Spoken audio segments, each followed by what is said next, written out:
Welcome to A Scrap Life, a podcast solely focused on the hustlers, grinders, operators, and business owners who live and breathe the scrap metal industry every day. Here is your host, Brett Eckhart. Okay, welcome everybody. We're here for the trade. It's our new podcast room. We're getting dialed in over here, and got Chad and Brett with me, and hopefully we hear what Iron's doing. Welcome everybody. Well, I want to hear like what America's doing. Iron, we know price is gonna go up now with all this infrastructure. I mean, we're gonna get some big time inflation, according to the smart people at MSNBC. So the world's coming to an end, but we'll see. What do you think, Chad? Happy Well, America, 7th of July. Let's get this. yeah. Happy post July 4th. We're recording this on Monday. So the ferrous markets, I mean, I feel like are fairly boring this month. You know, pretty lot of steadiness out there. But I think overall we got to talk about this because there is something that happened over this past week, and obviously the market has pretty much fully recovered. So this chart is we're looking at the Dow Jones Industrial Average. It really shows we're at all-time highs. You know, mid-January, late January, we came all down pretty significant. Bottomed in April 7th, right when the tariffs were announced, and now we're damn near back all-time highs again. So I what do you like it. think? That should bode well for the ferrous trade moving forward at some point, I would think, if they can get what you're referring to, obviously on July 4th, Trump signed the BBB, right? The big beautiful bill. Yeah, And inside that has a ton of implications for business infrastructure, tax ramifications, and I think it does. I mean, from my perspective, it does bode really well for the future of, ferrous scrap, which is obviously the topic of today's podcast. yeah. And I think to your point, we're looking at a chart of consumer confidence. You know, we jumped from 52 to 60 in the last couple of months. So this tells me you're not the only one feeling better about things. What about you, Nick? How you feeling? Well, I mean, I think it should do a lot better for our markets. The bill. I mean, I don't know all the little details about the bill. I'm optimistic that it's going to help our markets. I think that this chart you're showing now is possibly the most important chart to me because it feels like everyone's been on their heels for so long with some big demo projects and some other big manufacturers not really building because a lot of orders aren't getting pushed through because everyone just doesn't know what's going to happen. So if people are more confident in the economy, it should do good for us local here at our scrap yards. Yeah, I think another component of consumer confidence, to me, what's hinging on a lot of this is inflation data. Meaning, is tariffs going to cause inflation or not? Is inflation really slowing? So let's talk about the world central banks and DJT's little tweet to Powell about where he thinks we should be. So we're looking at Donald Trump tweeted this out. And he said, "World." It says world central banks, and it has all the bank rates, and we're pretty we're pretty high on the list of what our interest rates are currently at. And then he says, "Hey, we should be here somewhere around between half and 1.75%. So let's say 1%, 1.5%, somewhere in that region." Brett, what are your thoughts on where we should be at rates wise, and what do you think inflation is going to do? As I think you turned me on to it probably a year or two ago, the All In podcast, and I think they really dive into the rates and they really dive into this topic. So if you don't listen to the All In podcast, it's worth a listen just for a multitude of reasons. But they discuss this, and I tend to believe, I think it's with Chamath when he talks about, the rates should be somewhere around that 1%. I mean, just strictly from a savings and interest savings alone on our own debt is significant, right? But then if you add the ability to finance the whether it's equipment or buildings, and I'm speaking like just from our perspective, I think that I think it helps the automotive sector. I think it helps the housing sector. I think it helps so many components of our country. It does seem kind of wild that we are sitting today at 4.5%, and we we could be sitting in, a full percentage or two. You're talking 100 or 200 basis points lower. I mean, you combine that with these tariff revenue that's coming in, and the tax benefits that are now going to be beholden on, businesses investing in infrastructure, investing in equipment, investing in made in America. I mean, this thing is ripe. It's ripe to explode to the upside if you can take down the rates. 1 percentage point makes a humongous difference, right? So 1.5 to 2. I mean, I think you light the whole thing on fire in a good way. When the rates started getting hiked up, and maybe you two can help make it make sense to me. I asked our CFO Brian, like, why would they jump these rates? And he explained it to me, but it still didn't make sense. Like, why? What is the point of making our rates that much higher? When it was what, 6 or 7 not that long ago, you know, and like, what's the point of changing the rates to do that when I think it does bode a lot better for businesses and just individuals trying to buy a house when the rates are lower? What is the reason behind it? Go ahead, Jeff. So from my perspective, this chart, which actually on the other side of this slide, it shows the inflation data, right? And so and the World Central Bank's job really is to have 2% inflation every year. That was their goal. I think some guy from Switzerland or Netherlands came up with it like in the 70s. Like that's what governments should target. And for whatever reason, that's what they've targeted. And so when you have inflation, that really, really hurts an economy because it hurts the average worker. It has a lot of negative effects. So when we seen Trump print a lot of money during COVID, but then Biden printed just as much money even after we're kind of resolved COVID. You had this massive inflation, and then you had messed up supply chains on top of that. Right, it was all transitory until it wasn't, and then that's what we've seen this. And so the world central banks to combat that, they wanted to slow things down when things were really hot in 21, 22, and so they increased the rates to have less spending to try to slow inflation back where it needs to be. So the point of it is just to slow it down because there's too much, money that got printed so quickly. Yep. Okay. Yeah. Whenever your inflation data, so you got to think like what's interesting. Like, so I'm in my mid 30s. My business career, we've had Amazon that really caused like some deflation. So think of like Kmart that went out of business. That toy is basically what Walmart had it, what Kmart had it. That's what that toy was going to be.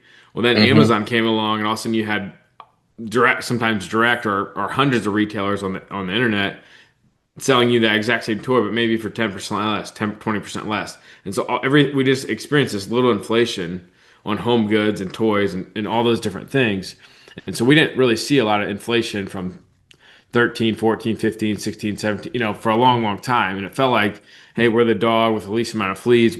Our dollar is strong. Well, I think then we had COVID and the post-COVID reactions. And now I think you're seeing kind of just the opposite where our dollar has weakened by 15% since the beginning of the year against those other dogs with the least amount of fleas. And that's the biggest thing. And Brad, I give you a lot of credit here because you've always said, hey, I just want to own as many assets as I can at this stage of my business career, right? And I think that's going to be I think that's going to be a really, really smart thing because the best our current secretary is saying, hey, I want 3% inflation. So that means money, they want it to grow at 3%, which the way they measure it, 3% is really probably like 5 or 6. And so your assets are going to grow pretty steadily here. And I think as a business owner, especially if I own a scrapyard, I'd really be thinking about, man, everything is going to get 3 to 5% more expensive. And that's if the government does everything right. If they do something wrong, it could go more than that, right? So just keep that in the back of your mind as you look at different projects and investments. I think the main, to your point, Nick, the main argument with Trump was that, Jerome Powell was slow to raise the interest rates after all the money got printed. So that was what caused the spike in inflation. And now his argument is that he's slow to lower the rates as he can see some of the data Hmm. that's coming down the line. And from what I understand, is Powell essentially said, "Well, you threw this tariff curveball in, and that's what I wanted to see how the tariffs were going to affect inflation." Because a lot of economists thought, well, if you're going to tariff these countries at 10 to 50%, whatever that number is, depending on the country, then if that tariff gets passed on to the consumer, it has the potential to create inflation, right? Well, that Hmm. didn't come true. What happened is those countries soaked up those tariffs because they still wanted to ship to the United States. The consumer might have felt a little bit of it, but they didn't feel the brunt of it, which is why you have inflation sitting at two and some change, when ideally Besant would like 3% inflation, 3% GDP growth, and what, 3% interest rates or something like that. They called it like the 3-3-3, right? Or three. The other three was uh Your deficit. the deficit, right? So I think they feel really confident. This administration feels like if they can achieve 3% GDP. They feel really confident that with the tariffs they can get the debt to GDP ratio three or below, correct? And so I think that's where I think that the interest rates play a big role in this is, that can have the ability to stimulate a lot of growth on the GDP side and the U.S. domestic economy as a whole. What that will do, and I was just having this conversation on a project I had sent you guys pictures on earlier. I said, our the price of concrete today sits at say 185, 195 a yard, but it as soon as these if this bill goes through like it did and people start gaining some traction, business start feeling confident they can build buildings, they can do these projects. I said, watch how tight that service sector gets again. It could be like Hmm. '08 tight, '07 tight, where it's hard to get labor to pour concrete. It's hard to just get concrete. It's hard to get guys that can frame. It's hard to get, your specialty trades, your electricians and whatever else. Everything's going to get more expensive. And that could be just a product of demand as well. I mean, it's not necessarily just the cost, it's the labor and it's the demand all hitting the funnel at the same time. So I'm of the belief why I've been pushing so hard this year is I feel like this is the cheapest it was going to be in a while, right? So I'm like, Hmm. do this project, do this project, do this project, like build, build, build, build. And that way, if next year it gets exponentially more expensive or the following year, we can just sit back and be like, okay, let's pick and choose our opportunities, not necessarily be trying to build when the same time everybody else is building. Okay, that makes sense because even just getting my own concrete poured years ago was almost impossible. Just Yeah. finding a contractor.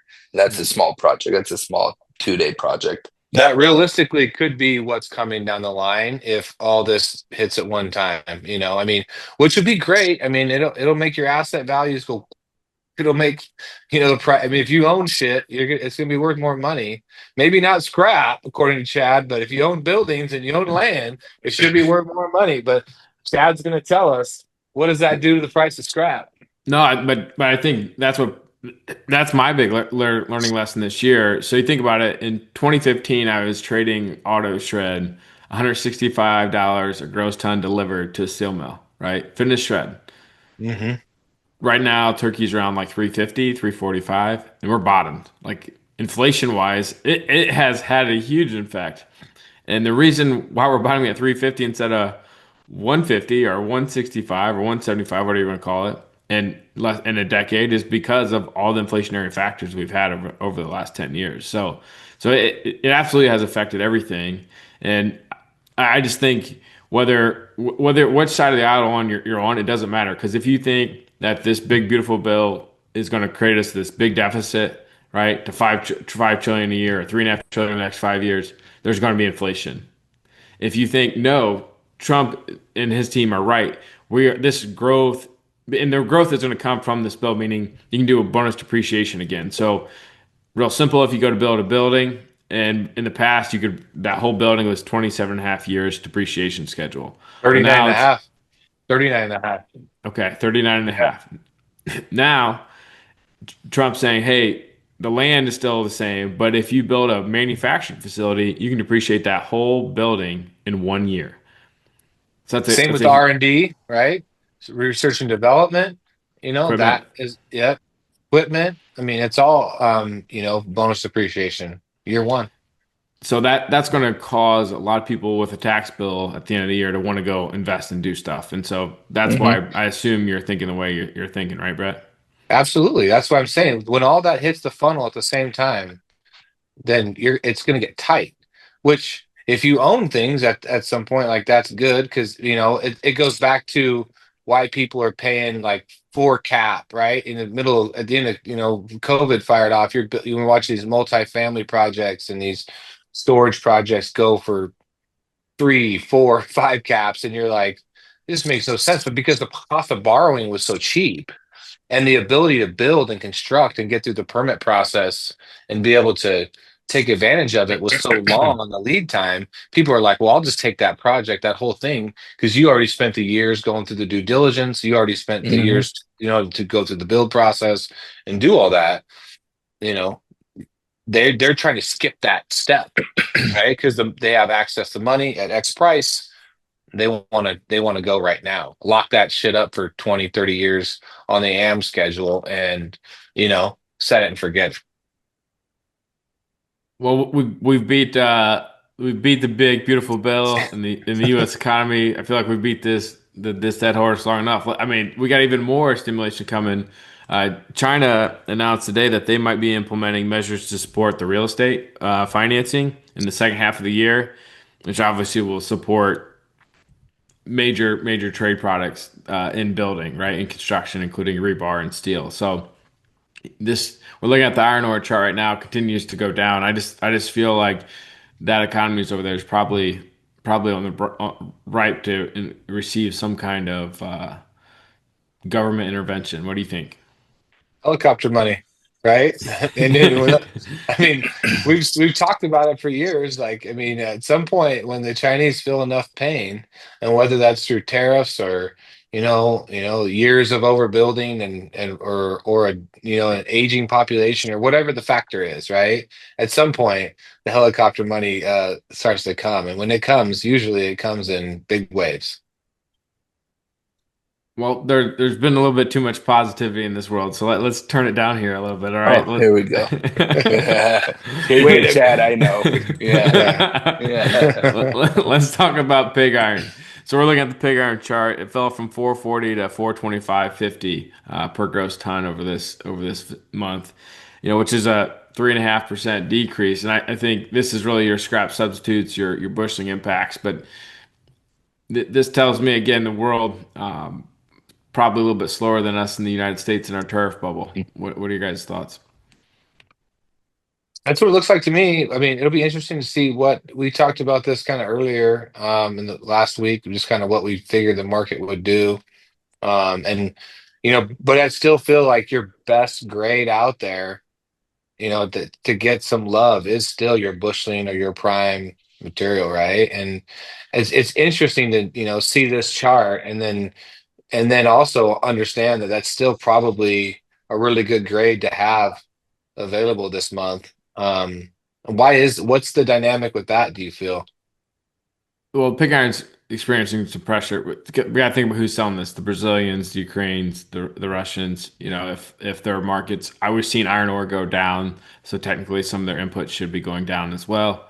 And then I think personally, I think the United States um, traders, the agencies have done a great job of capping bushling and controlling some of these markets because you're not because even 4.25 pig iron, right? To get that to an actual mill delivered, that's 450, 460, and we're at Yeah. 420, 430 prime. So there's still a delta in there that's so they're able to kind of really be in the driver's seat for both these markets. So it's been good. And that's the problem when you don't have an export market, right? I mean, when you don't have an export market, you only have one guy at the auction.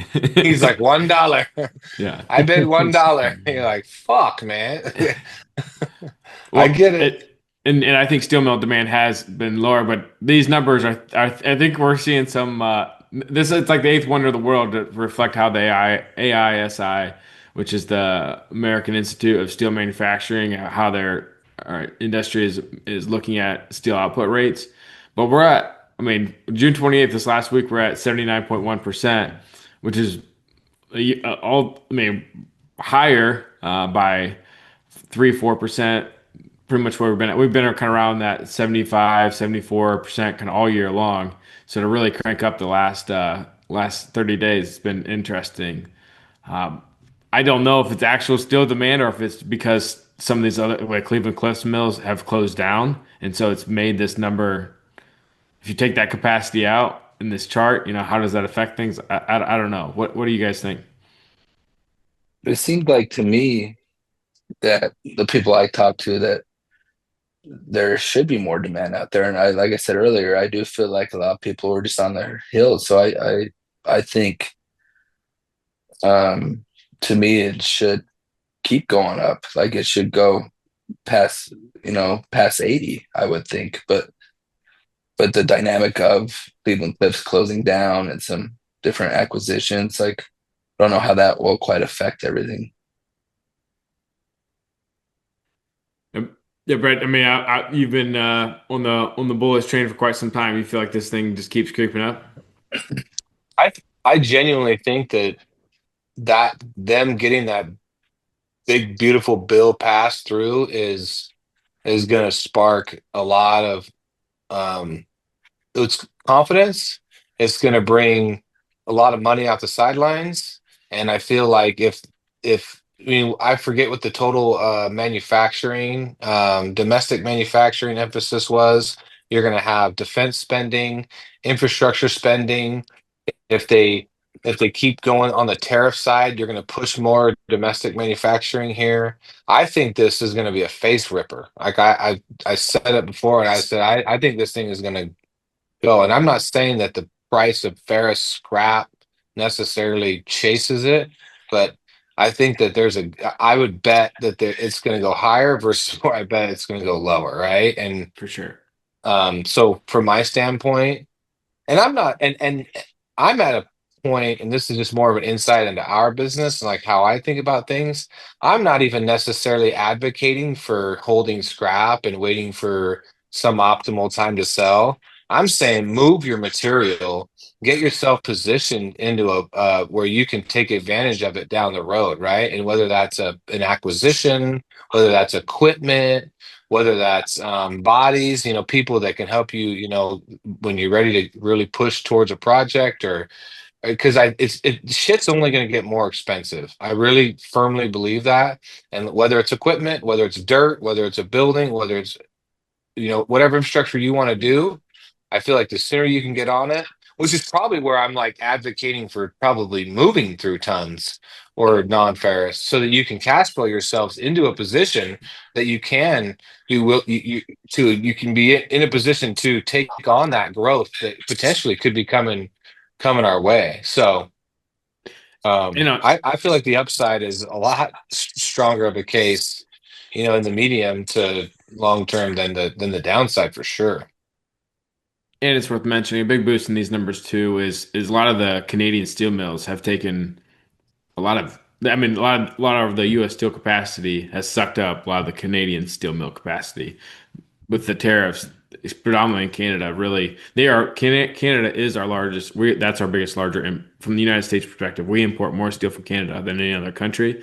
So when our tariffs rise for them, that really really hurts their steel mills. So what's the Canadian tariff? Is it 25% right now, Chad? Yeah. Yeah, but On your steel, right?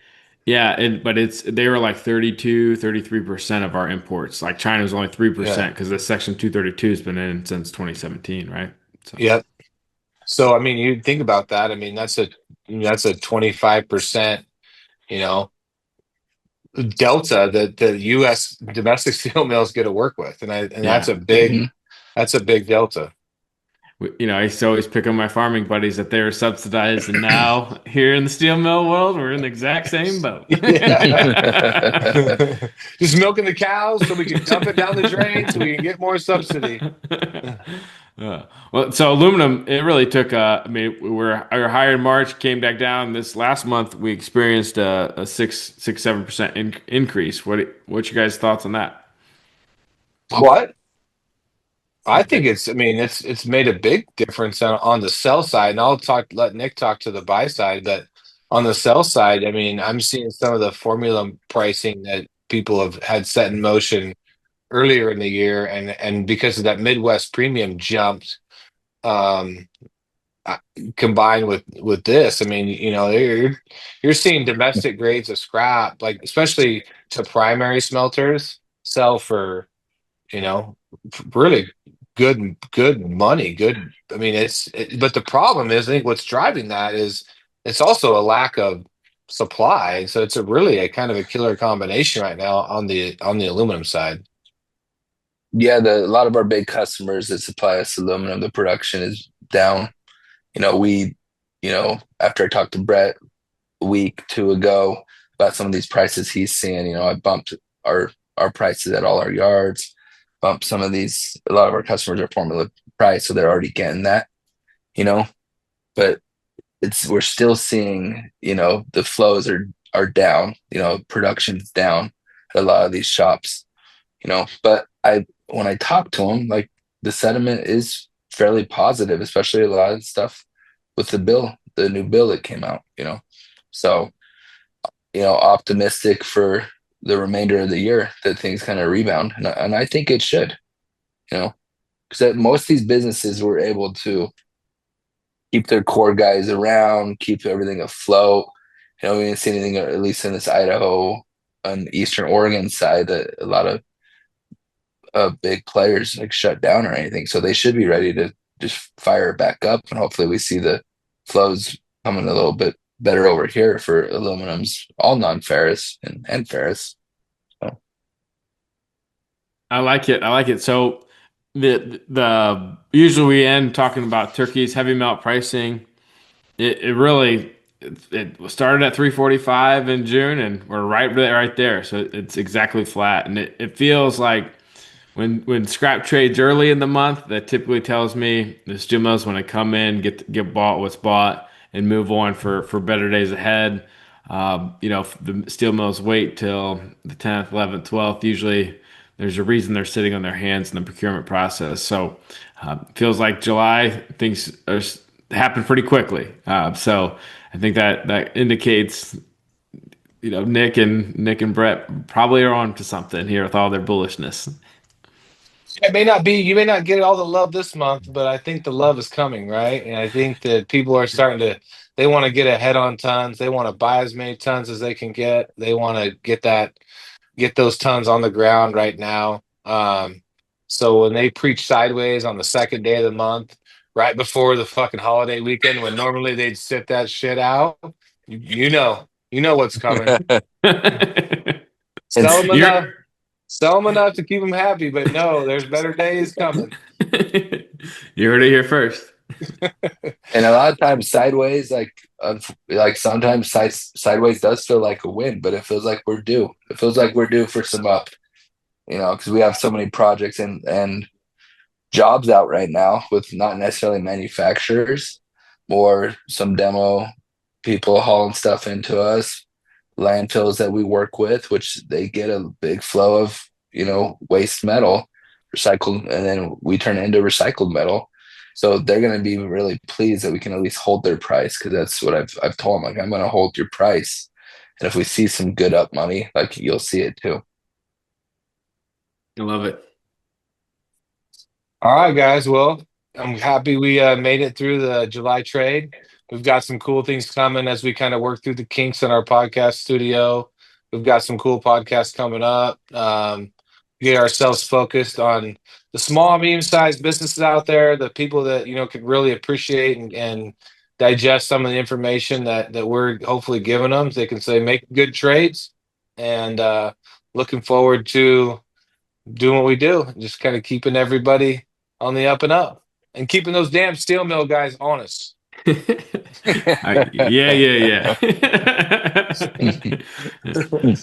Take care, guys. Thank you, everybody.